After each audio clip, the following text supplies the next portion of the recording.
ኤቲኤም አፍደገ ዘመናዊ ትግራይ حلف تاريخ نحانتيت بهر كمي نهلاوا خصلو كم زخل حاسبكم تفلطو دو بزح غزي ناي قالسي تاريخات قدوساتن زيتن كفن كونو نرينا انكابزو غدي ديلون بشم مسواتنتات لومي يزلو سقات لك خمس خونن تنغرو نسمع مسغدلي تتححزو كلهم دما حق خمس خونو خنغرون يخل اسكا اب غدلي حزب ኤርትራ توكيرو بيوسيف غبر هيوت تصحفه رومانتيسايزين غدلي زبل صحف كندهسس از صحف نقالسي نصانت ኤርትራ تذكرلو غوغيات منغدታት زوقس حساب زحازليو غدلي لعلي اب حدا اوان زغاطمه تاريخ مخانو زيتن كفن زيوقسن تاريخن ترتن كوينو يبل قالسي نصانت نتوم زموتو لعل كبري بمغنصاف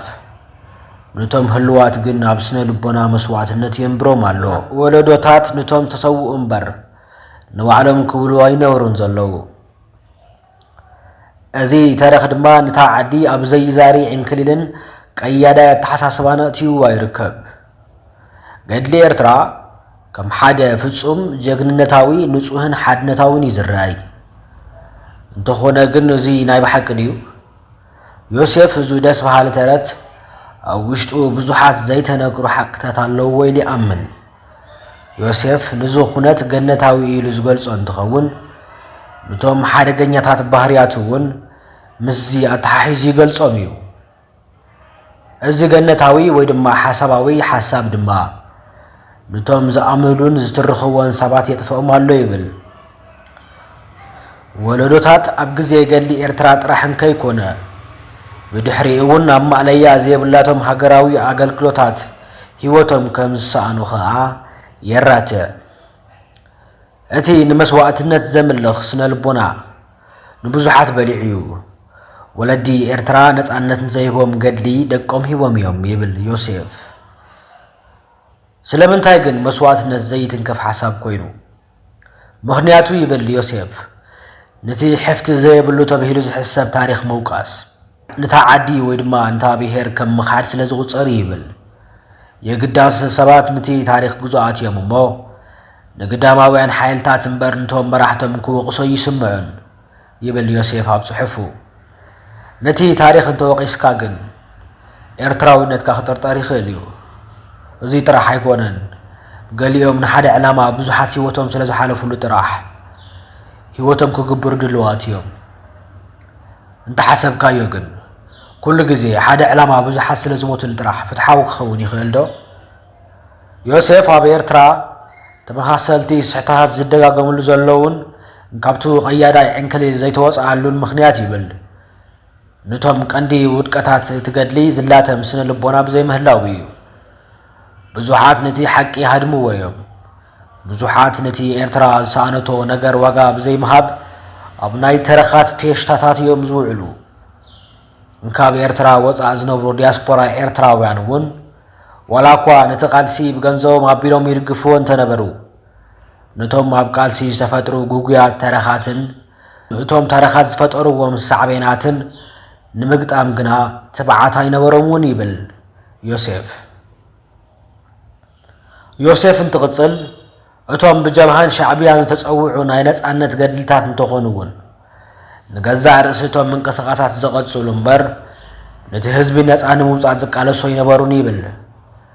እቲ ኣብ ውሽጦም ዝነበረ ሓድሕዳዊ ፍሕፍሕን ምጥፍፋን ካልኦት ናይ መጭወይቲ ተግባራትን ንባዕልቶም እንበር ንህዝቢ ኤርትራ ይቃለሱ ከም ዘይነበሩ ቁልጭ ኣቢሉ ዘርኢ እዩ ድሕሪ ነጻነት እንተኾነውን ሻዕቢያ ነቲ ናይ በረኻ ባህሉ ብምዕቃብ እቲ ህዝቢ ብግዲ ክለምዶ ይገይሩ شعبيا نيرترا حزون أبناء حرنت قالسي كم زلا أمبر كم نتس أهجر يخبران بمسرة رديت يوسف نتس أنت نيرترا وان حرا خوز أن تجبوا أما حيور ترخات قال لي زغيدة تكبر كوينيو أبناء شعبيا سرعات سبات ناي بحق يجبطات مرجعات يقولوا من أتي حريا መንግስቲ ይውስነሎም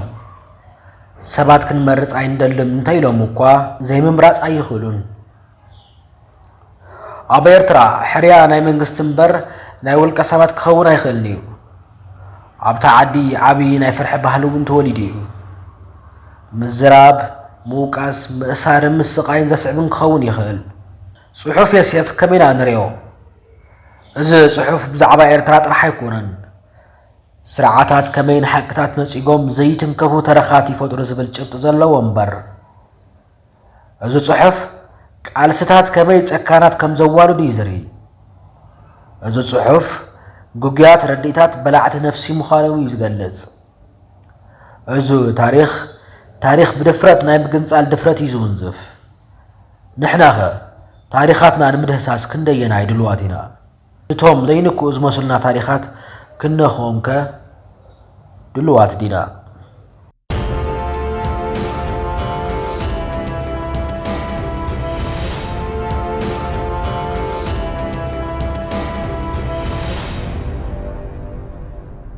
TPM